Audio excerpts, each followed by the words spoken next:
임상시험 선배의 가이드는 내부 교육용으로 제작되고 사용되고 있습니다. 유튜브에 영상들이 업로드되어 있기 때문에 이 분야에 관심이 있으신 분들에게도 도움이 되었으면 합니다. 이 영상이 도움이 되셨다면 구독, 좋아요, 추천 부탁드립니다. 질문이나 제안은 시간이 될 때 답변 드릴 수 있지만 악플에는 답변하지 않고 바로 삭제합니다. 임상시험 선배의 가이드 52번째 토픽은 도스 리스판스 스터디즈 ICH-24입니다. 90년대에 제정된 ICH 가이드라인 중에는 2000년대에 개정된 것들이 여럿 있습니다만 ICH-24 가이드라인은 1994년에 스텝 4에 진입하고 화면에 보이는 많은 나라들에서 스텝 5로 채택되었지만 아직 개정되지는 않았습니다. 용량, 혈액 내 약물 농도 및 임상 반응 효과 및 바람직하지 않은 효과 간의 관계에 대한 지식은 개별 환자에서 약물을 안전하고 효과적으로 사용하는 데 중요합니다. 이 정보는 적절한 시작 용량, 특정 환자의 요구에 맞게 용량을 조정하는 가장 좋은 방법, 추가 이점을 제공하지 않거나 허용할 수 없는 부작용을 일으킬 수 있는 용량을 식별하는 데 도움이 될 수 있습니다. 용량 농도 및 또는 용량 반응 정보는 제품 라벨링에서 용량 및 투여 지침을 준비하는 데 사용됩니다. 다음은 용량 선택에 대한 용량 반응 정보 사용에 대한 내용입니다. 약물의 시작 용량을 선택하는 데 가장 도움이 되는 것은 바람직한 효과와 바람직하지 않은 효과 모두에 대한 모집단 평균 용량 반응 곡선의 모양과 위치를 아는 것입니다. 용량의 선택은 바람직한 효과와 바람직하지 않은 효과의 상대적 중요성에 대한 판단과 함께 해당 정보를 기반으로 하는 것이 가장 좋습니다. 예를 들어 상대적으로 높은 시작 용량은 유용한 용량 범위와 바람직하지 않은 용량 범위 사이의 분리가 크거나 빠르게 진화하는 질병 과정에서 빠르고 효과적인 개입이 필요한 약물에 권장될 수 있습니다. 그러나 높은 시작 용량은 유용한 용량과 바람직하지 않은 용량 범위 사이의 분리가 조금 입증된 약물에 대한 좋지 않은 선택일 수 있습니다. 이러한 경우 권장 시작 용량은 약물 내약성이 양호한 한 용량을 상향 적정하려는 의도로 환자 집단의 일부에서도 임상적으로 중요한 효과를 나타내는 저용량이 가장 좋습니다. 시작 용량의 선택은 주어진 혈중 농도 수준에 대한 양력학적 반응의 잠재적인 대상자 간 변동성 또는 비선형 역학, 대사 다형성 또는 약동학 약물과 약물 상호작용에 대한 높은 잠재력에서 발생할 수 있는 것과 같은 예상되는 대상자 간 약동학적 차이에 의해 영향을 받을 수도 있습니다. 이러한 경우 시작 용량을 낮추면 혈중 농도가 높은 환자를 보호할 수 있습니다. 서로 다른 의사와 심지어 다른 규제 당국이 동일한 데이터를 보고 위험 이익 관계에 대한 서로 다른 인식을 기반으로 적절한 시작 용량, 용량 적정 단계 및 최대 권장 용량에 대해 서로 다른 선택을 할 수 있습니다. 유효한 용량 반응 데이터는 그러한 판단을 사용할 수 있게 해줍니다. 초기 투여에 대한 반응을 관찰한 후 개별 환자의 투여량을 조정할 때 가장 도움이 되는 것은 일반적으로 모집단 평균 투여량 반응 곡선과 동일하지 않은 개별 투여량 반응 곡선의 모양에 대한 지식입니다. 따라서 개별 용량 반응 곡선을 추정할 수 있는 연구 설계는 적정을 안내하는 데 유용할 수 있지만 이러한 설계 및 분석에 대한 경험은 매우 제한적입니다. 용량 반응 정보를 활용할 때 인구 통계학적 요인, 기타 질병, 식이요법, 동시치료요법 또는 개인적 특성을 포함하여 개인 간 약물의 약동학 차이를 유발하는 요인을 가능한 한 식별하는 것이 중요합니다. 혈중 농도 모니터링만으로 약물을 안전하고 효과적으로 투여할 수 있는 경우 농도 반응 정보의 가치는 분명합니다. 다른 경우에 확립된 농도 반응 관계는 종종 필요하지 않지만 첫째 약물 질병 또는 약물 상호작용으로 인한 것과 같은 약동학적 차이의 임상적 결과의 규모를 확인하거나 둘째 지역 규정에 의해 그러한 평가가 허용되는 경우 추가 임상 데이터가 필요 없이 새로운 투여 형태 또는 새로운 투여 요법에 변경된 약동학의 효과를 평가하는 데 유용할 수 있습니다. 전향적 무작위 농도 반응 연구는 농도 모니터링 치료 범위를 정의하는 데 중요하지만 환자 간의 약동학적 변동성이 클 때도 유용합니다. 이 경우 농도 반응 관계는 표준 용량 반응 연구에서 용량 반응 관계보다 적은 수의 대상자를 대상으로 한 전향적 연구에서 원칙적으로 식별될 수 있습니다. 농도 반응 정보의 수집은 약물을 적절하게 투여하기 위해 치료용 혈중 농도 모니터링이 필요하다는 것을 의미하지 않습니다. 농도 반응 관계는 용량 반응 정보로 변환될 수 있습니다. 다른 방법으로는 농도와 관찰된 효과 사이의 관계가 정의되면 추가적인 혈중 농도 모니터링 없이 환자 반응을 적정할 수 있습니다. 농도 반응 정보는 또한 만족스러운 반응으로 이어질 가능성이 가장 높은 용량을 선택할 수 있도록 할 수 있습니다. 다음은 타이트레이션 디자인과 관련된 문제입니다. 효과를 입증하기 위해 널리 사용되는 연구 설계는 일부 효과 또는 안전성 평가 변수에 대한 용량 적정을 활용합니다. 신중한 분석이 없는 이러한 적정 설계는 일반적으로 용량 반응 관계에 대한 정보를 제공하지 않습니다. 많은 연구에서 시간이 지남에 따라 자발적으로 개선되는 경향이 있으며 이는 고용량 또는 누적 약물 노출에 대한 반응 증가와 쉽게 구별할 수 없습니다. 이것은 추천 복용량으로 합리적으로 잘 용인된 시험에서 사용된 가장 높은 복용량을 선택하는 경향으로 진행됩니다. 역사적으로 이 접근법은 종종 실제로 필요한 양을 훨씬 초과하는 복용량으로 이어졌고 그 결과 고혈압에 사용되는 고용량 이뇨제와 같은 바람직하지 않은 효과가 증가했습니다. 어떤 경우, 특히 조기 답변이 필수적인 경우, 최소 환자 수가 필요한 경우가 많기 때문에 최대 허용 용량으로의 적정 접근법이 허용됩니다. 예를 들어 에이즈 환자 치료를 위한 지도부딘의 첫 번째 마케팅은 고용량 연구를 기반으로 했습니다. 이후 연구에 따르면 저용량이 효과적이며 훨씬 수능도가 높습니다. 최초의 효과적인 항 HIV 치료에 대한 긴급한 필요성으로 인해 시판 후 더 많은 데이터를 확보해야 한다는 조건으로 승인 당시 용량 반응 정보의 부재가 합리적이었지만 덜 긴급한 경우에는 이 접근 방식을 권장하지 않습니다. 다음은 용량 반응과 시간 사이의 상호작용에 관한 내용입니다. 개별 용량의 크기 선택은 종종 투여 빈도와 얽혀 있습니다. 일반적으로 투여 간격이 약물의 반감기에 비해 긴 경우 선택된 투여 간격에 대한 양력학적 기초에 주의를 기울여야 합니다. 예를 들어 더 세분화된 요법에서 동일한 용량과 긴 용량 간격 요법을 비교하고 이것이 가능한 경우 용량 간격 전체에 걸쳐 원하는 효과의 지속성 및 혈중 농도 피크와 관련된 부작용을 찾을 수 있습니다. 단일 용량 간격 내에서 피크 및 혈중 농도를 통한 용량 반응 관계는 다를 수 있으며 관계는 선택한 용량 간격에 따라 달라질 수 있습니다. 용량 반응 연구는 다양한 다른 방법으로 시간을 고려해야 합니다.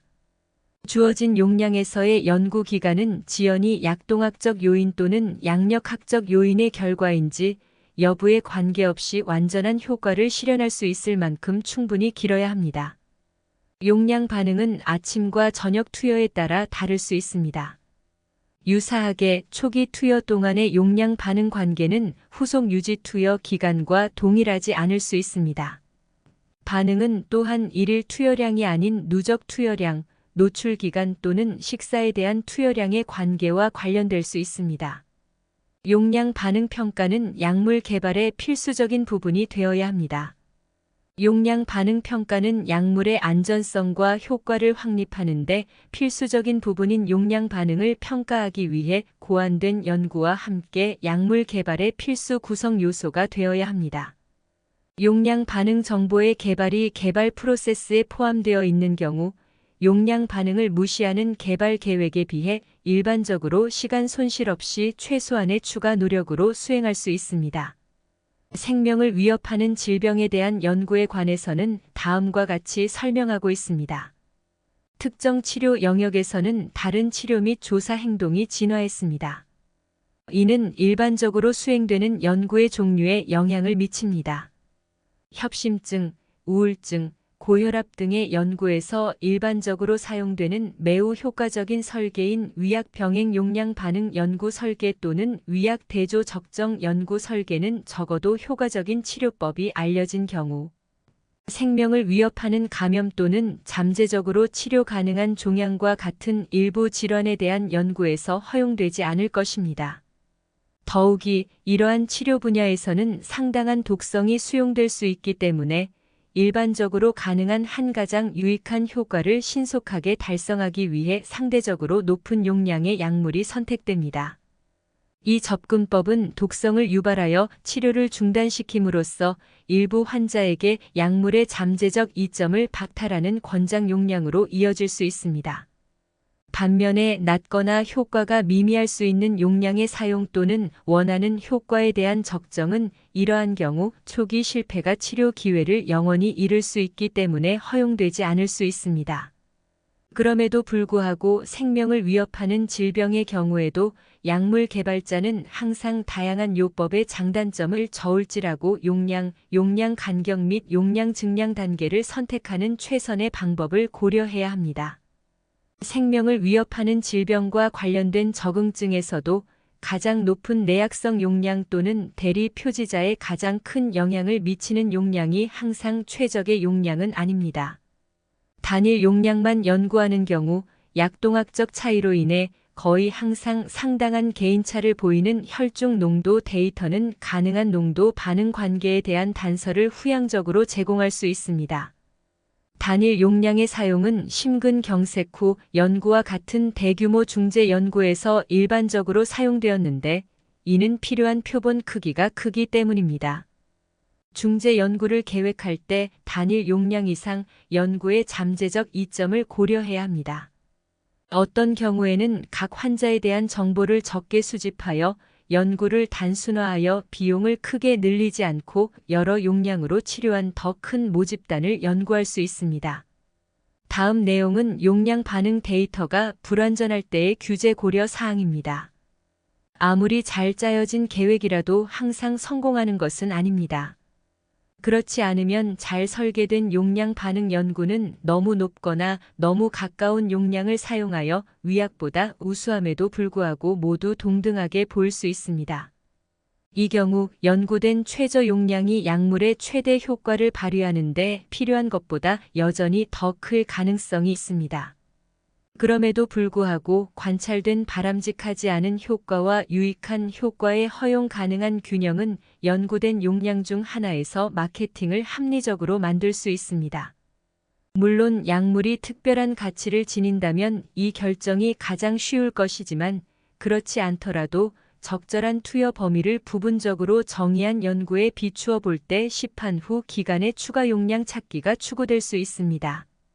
마찬가지로 용량 반응 데이터를 찾는 것이 모든 개발 프로그램의 목표가 되어야 하지만 심각한 질병을 치료하거나 예방하는 데 있어 새로운 치료법의 이점이 분명한 경우 고정된 단일 용량 또는 정의된 용량 범위를 사용하는 연구의 데이터를 기반으로 한 승인이 적절할 수 있습니다.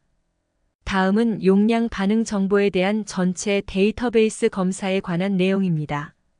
용량 반응 정보를 제공하기 위해 특별히 고안된 연구에서 용량 반응 정보를 찾는 것 외에도 전체 데이터베이스를 집중적으로 조사하여 가능한 용량 반응 효과를 확인해야 합니다.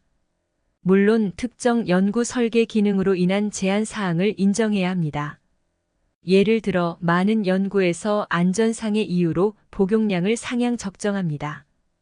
약물의 부작용은 대부분 초기에 발생하고 지속적인 치료로 사라질 수 있기 때문에 더 낮은 용량에서 바람직하지 않은 효과의 비율이 더 높을 수 있습니다. 유사하게 환자가 원하는 반응으로 적정된 연구에서 약물에 상대적으로 반응하지 않는 환자는 더 높은 용량을 투여받을 가능성이 더 높으며 명백하지만 오해의 소지가 있는 뒤집어진 유자형 용량 반응 곡선을 제공합니다. 이러한 한계에도 불구하고 모든 출처의 임상 데이터는 다별량 또는 기타 대안적 접근법을 사용하여 용량 관련 공변량 효과에 대해 분석되어야 하며 분석이 결정적인 결론이 아닌 주로 가설을 도출할 수 있는 경우에도 마찬가지입니다. 예를 들어 체중 또는 크레아틴인 청소율에 대한 효과의 반비례 관계는 용량 관련 관계를 반영할 수 있습니다. 약동학 스크리닝을 수행하거나 시험 중 약물 농도를 얻기 위한 다른 접근 방식을 사용하는 경우 혈중 농도에 대한 효과의 관계를 식별할 수 있습니다. 이 관계는 그 자체로 집중 반응에 대한 설득력 있는 설명일 수도 있고 추가 연구를 제안할 수도 있습니다. 다음은 용량 반응 평가를 위한 연구 설계 중 일반적인 내용에 관한 것입니다. 용량 반응 시험에서 연구 설계 및 연구 모집단의 선택은 개발 단계, 조사 중인 치료 적응증 및 관심 환자 집단의 질병 중증도에 따라 달라집니다. 예를 들어 생명을 위협하거나 돌이킬 수 없는 결과를 초래하는 심각한 상태에 대한 적절한 구제요법의 부족은 최대 허용 용량 미만의 용량으로 연구를 수행하는 것을 윤리적으로 배제할 수 있습니다. 균질환 환자 집단은 일반적으로 각 치료에 주어진 소수의 대상자로 연구 목표를 달성할 수 있습니다. 반면 모집단이 더 크고 다양할수록 잠재적으로 중요한 공변량 효과를 탐지할 수 있습니다. 일반적으로 유용한 용량 반응 정보는 여러 용량을 비교하기 위해 특별히 고안된 임상시험에서 얻는 것이 가장 좋습니다. 예를 들어 대조군이 유사한 경우와 같이 2개 이상의 대조군 임상시험의 결과를 비교하는 것이 도움이 될 수 있지만 이 경우에도 개별 임상시험에서 발생하는 많은 연구 간 차이로 인해 일반적으로 이 접근법이 불만족스러울 수 있습니다. 또한 경우에 따라 고정 용량 시험에서 달성된 가변 농도로부터 혈중 농도 반응 관계를 후향적으로 도출할 수도 있습니다. 이러한 분석은 질병의 중증도 또는 기타 환자 요인에 의해 혼동될 수 있지만 이 정보는 유용할 수 있으며 후속 연구의 지침이 될 수 있습니다. 임상 개발의 초기 단계에서 용량 반응 연구를 수행하면 실패한 3상 시험 수를 줄여 약물 개발 프로세스를 가속화하고 개발 자원을 보존할 수 있습니다. 약동학 정보는 달성된 농도 반응값의 적절한 확산을 보장하고 용량 반응 시험에서 달성된 농도 간의 중복을 줄이거나 제거하는 용량을 선택하는 데 사용할 수 있습니다. 약동학 변동성이 높은 약물의 경우 더 많은 용량의 확산을 선택할 수 있습니다. 대안적으로 체중, 제지방량 또는 신장 기능에 대한 보정과 같은 약동학 공변량을 조정하여 투여군을 개별화하거나 농도 조절 연구를 수행할 수 있습니다. 실제적인 문제로서 유효한 용량 반응 데이터는 반응이 연속형 또는 범주형 변수에 의해 측정될 때 치료가 시작된 후에 상대적으로 빠르게 얻어지고 치료가 중단된 후 빠르게 소실될 때 더 쉽게 얻어질 수 있습니다. 이 경우 더 넓은 범위의 연구 설계를 사용할 수 있으며 상대적으로 작고 간단한 연구가 유용한 정보를 제공할 수 있습니다. 예를 들어 적절하게 수행 및 분석된 많은 초기 약물 개발 연구에서 일반적으로 사용되는 위약 대조 개별 대상자 적정 설계는 보다 명확한 병렬, 고정 용량, 용량 반응 연구에 대한 지침을 제공하거나 그 자체로 결정적일 수 있습니다. 대조적으로 연구 종점 또는 부작용이 지연되거나 지속되거나 돌이킬 수 없는 경우 적정 및 반응의 동시 평가는 일반적으로 불가능하며 일반적으로 병행 용량 반응 연구가 필요합니다. 병렬 그룹, 용량 반응 연구는 또한 거꾸로 된 유자형 용량 반응 곡선으로 인해 효과적인 용량을 놓치는 것에 대한 보호를 제공하며 여기서 높은 용량은 낮은 용량보다 덜 효과적이며 예를 들어 혼합된 작용제 기량제에서 발생할 수 있는 반응입니다. 용량 또는 농도 반응을 평가하기 위한 임상시험은 무작위배정 및 눈가림을 사용하여 치료군의 비교 가능성을 보장하고 잠재적인 환자 연구자 및 분석가 편향을 최소화하고 적절한 규모를 갖도록 잘 통제되어야 합니다. 임상적으로 의미 있는 차이를 식별하기 위해 실용성 및 환자 안전과 양립할 수 있는 다양한 용량을 선택하는 것이 중요합니다. 이는 투여에 대한 초기 지침을 제공하기 위한 양리학적 또는 그럴듯한 대리 평가 변수가 없는 경우에 특히 중요합니다. 용량 반응 평가를 위한 연구 설계 중 특정 시험 설계에 관한 내용입니다. 용량 반응을 평가하기 위해 여러 가지 특정 연구 설계를 사용할 수 있습니다. 농도 반응 관계를 측정하는 데에도 동일한 접근법을 사용할 수 있습니다. 완전한 목록은 아니지만 다음과 같은 접근법은 유효한 용량 반응 정보를 도출하는 유용한 방법인 것으로 나타났습니다. 1. 패럴렐 도스 리스판스 2. 크로스 오버 도스 리스판스 3. 포스트 타이트레이션 4. 옵셔널 타이트레이션 등입니다. 임상시험 선배의 가이드 동영상 설명은 여기까지입니다. 감사합니다.